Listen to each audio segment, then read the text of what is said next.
इन सभी पत्रकारों को भारत रत्न देना चाहिए। इन सभी पत्रकार को, इसमें सुधीर चौधरी हैं, अर्णव गोस्वामी हैं, अमीश देवगन हैं, प्रदीप भंडारी भी हैं, ऐसे बहुत सारे पत्रकार हैं। इन सभी को भारत रत्न मिलना चाहिए। दे दीजिए भारत रत्न। ये तमाम चीजें विनती कर रहे हैं, बकायदा सजेशन दे रहे हैं, सुझाव दे रहे हैं मंगल ग्रह के पत्रकार रवीश कुमार, क्योंकि ये सच्चाई स्वीकार करने के बाद कर रहे हैं। और कहीं ना कहीं ये सभी पत्रकारों को इनकी एंकरिंग को देखकर रवीश कुमार ने बकायदा सजेशन दिया, सुझाव दिया है कि इन सभी को आप भारत रत्न दे दीजिए। इसी को लेकर बात करूंगा कि आखिरकार क्यों भारत रत्न दिया जाना चाहिए।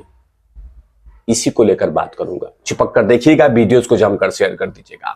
नमस्कार, आप देख रहे हैं तिवारी भैया, मैं हूं वेद प्रकाश। दरअसल रवीश कुमार भी जानते हैं कि भारत के प्रधानमंत्री नरेंद्र मोदी को लहर को नहीं रोका जा सकता। उसके बाद भी लगातार अंदर से वो कहीं ना कहीं किसी न किसी तरीके से परेशान है। और उसके बाद उन्होंने बकायदा एक सोशल मीडिया पे पोस्ट करते हुए कुछ कहा कि इन सभी को दे दीजिए आप। दरअसल इसलिए दे दीजिए कि वो जो जिनको कहा जाता है कि गोदी मीडिया, वो तमाम लोग खबर बना रहे हैं और दे भी रहे हैं कि लगता है कि भारतीय जनता पार्टी 400 के पार चली जाएगी।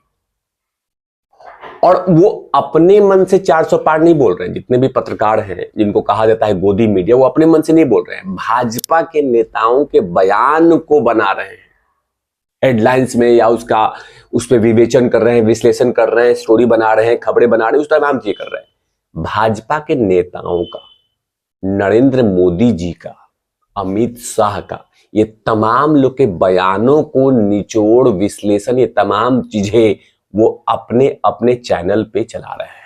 वो चाहे अंजना कश्यप हो या बहुत सारे पत्रकार हो, जो भी लोग हो, कि क्या सचमुच नरेंद्र मोदी 400 के पार जाएंगे, क्या सचमुच आदित्यनाथ योगी 400 के पार जाएंगे, ये तमाम खबरें वो बना रहे हैं। लेकिन रवीश कुमार को ये तमाम चीजें दिख नहीं रहा है। वो कुछ अलग ही कहानी कह रहे हैं। उनको लग रहा है कि ये तमाम जो एंकर हैं वो कह रहे हैं कि ये बीजेपी 400 के पार जाएगी। बीजेपी 400 के पार तो जाएगी ही, लेकिन ये किसी मीडिया का घराने के शब्द नहीं है, ये भारतीय जनता पार्टी के हैं। लेकिन उसके बाद भी वो बर्दाश्त नहीं कर रहे हैं। तभी तो वो लगातार परेशान है कि 400 के पार तो कहीं ना कहीं कुछ ना कुछ चिलबुली होगी। क्योंकि लगातार जिस भी चैनल को आप खोलेंगे इलेक्ट्रॉनिक मीडिया पे, तो उस पे लिखा रहता है कि क्या नरेंद्र मोदी 400 के पार जाएंगे, हम इसके लिए विश्लेषण करेंगे। क्या नरेंद्र मोदी 400 के पार जाएंगे, हम उनसे क्या चर्चा करेंगे। ये हमारा विश्लेषण है, ये हमारा सर्वेक्षण है। ये तमाम चीजें करते हैं, लेकिन ये तमाम चीजें रवीश कुमार को बर्दाश्त नहीं हो रहा है।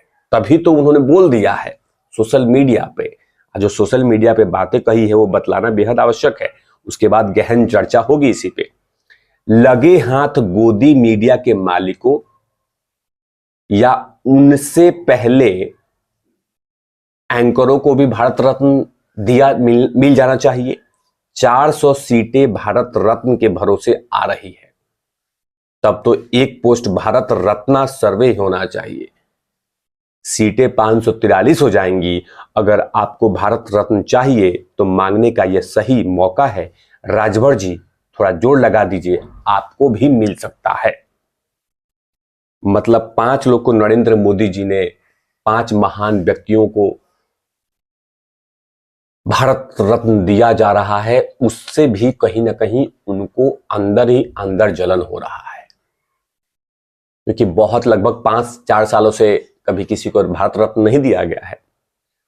और भारत रत्न उन्हीं को दिया गया है जो अपने अपने क्षेत्र में माहिर खिलाड़ी हैं, माहिर नेता माने जाते हैं। लेकिन अंदर में वो भी जलन है कि भारत रत्न ऐसे बांट रहे हो, मत बांटो। इसी को लेकर वो कहीं ना कहीं उनके अंदर में, उनके दिल में टीस भरा हुआ है कि भारत रत्न सबको बांट रहे हो, सबको बांट रहे हो अंदर ही अंदर।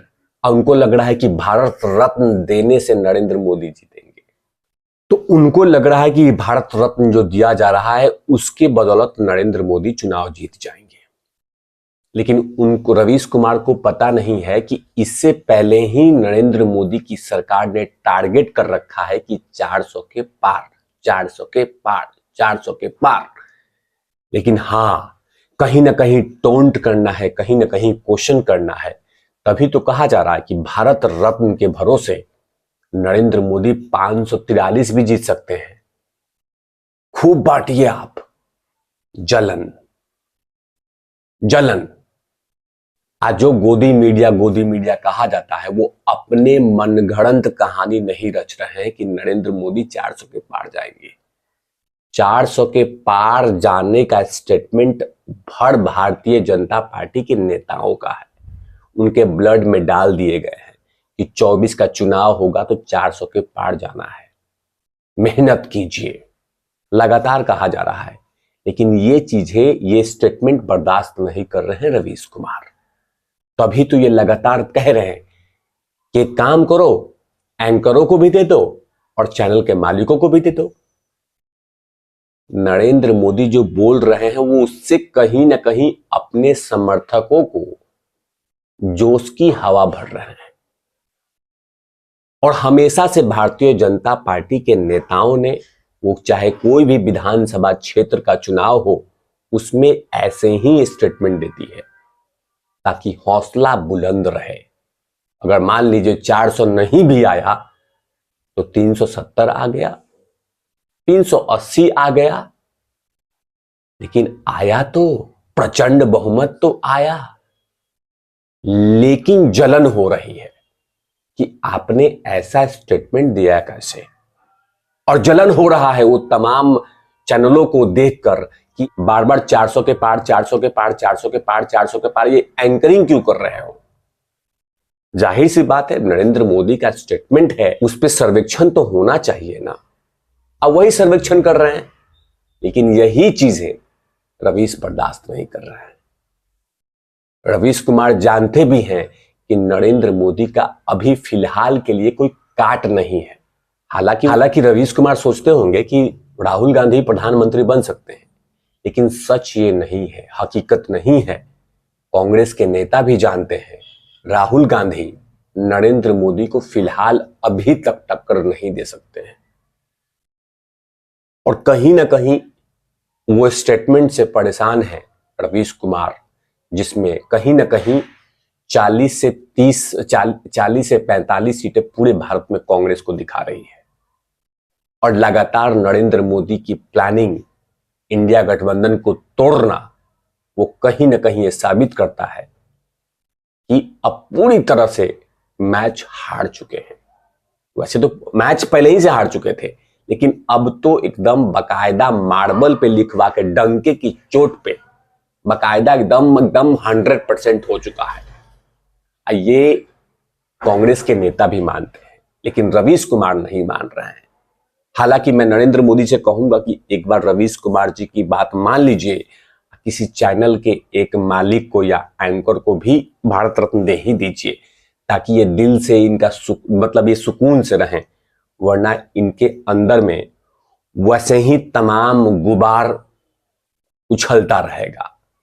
आप क्या सोचते हैं रवीश कुमार के इस बयान पे, इस स्टेटमेंट पे? इन तमाम चीजों पे लगातार तिवारी भैया की नजर रहती है। तब तक के लिए आप देखते रहिए तिवारी भैया। मैं हूं वेद प्रकाश, कैमरामैन धूल आठी के साथ।